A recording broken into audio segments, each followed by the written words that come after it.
he was saying that what you did is you went out and you invented a tradition, and he wasn't saying it was historically inaccurate, but it was a conscious attempt to invent a series of images and pictures and concepts that would embrace the Stampede, and invented traditions did not have to conform to reality.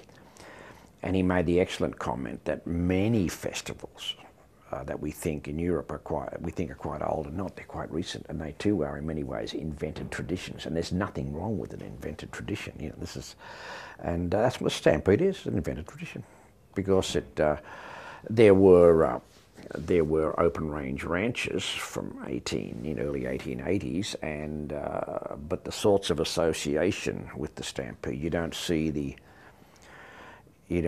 the concept of cowboys having to put up hay, because you can't have a ranching industry here unless you've got a lot of winter feed, or the idea of cutting holes in ice, or the dreadful winters and how you coped with dealing with cattle in very severe environmental circumstances.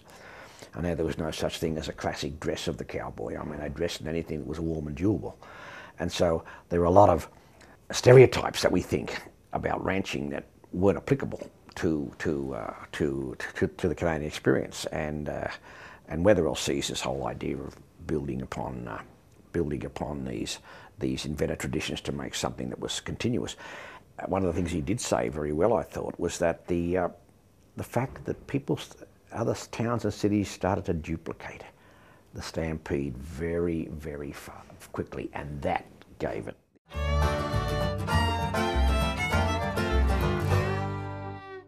And had a huge controversy surrounding the presence of natives in the first Stampede, and the opposition by federal authorities to letting them come, getting them away from the sort of activities they should be doing, like harvesting and cutting crops, rather than displaying their uniqueness in a public affair like a circus. They didn't like it, and Hugh Dempsey documents that very well, and so he should. There's no one else that could do it as well. This is a world class. This is the #1 world expert on Plains natives, and he knows more than anyone.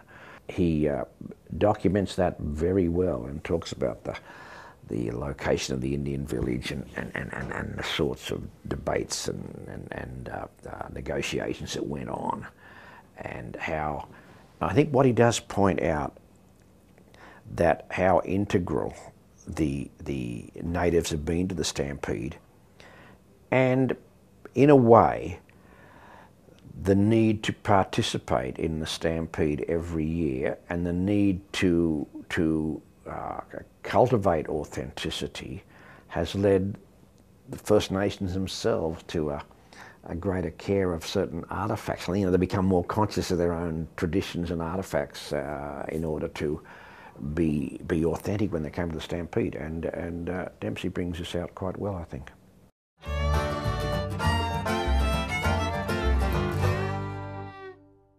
Well, Laurie Felsky points out very, very well. In fact, while this article doesn't focus on the Stampede specifically throughout, it does argue that the Stampede Parade built upon a very, very powerful and sustained parading culture in Calgary.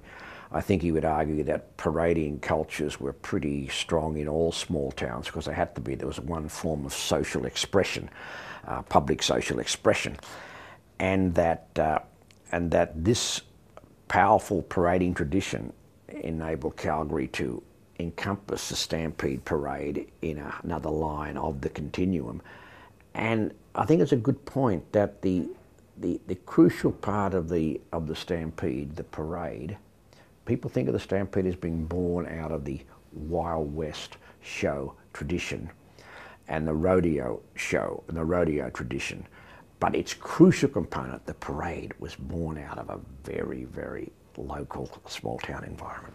And I think that's a very, very good point. And Laurie's article on this very strong parading tradition is I think it will. I think people will be interested to read that and to realise that the Stampede Parade just grew out of something that was homegrown.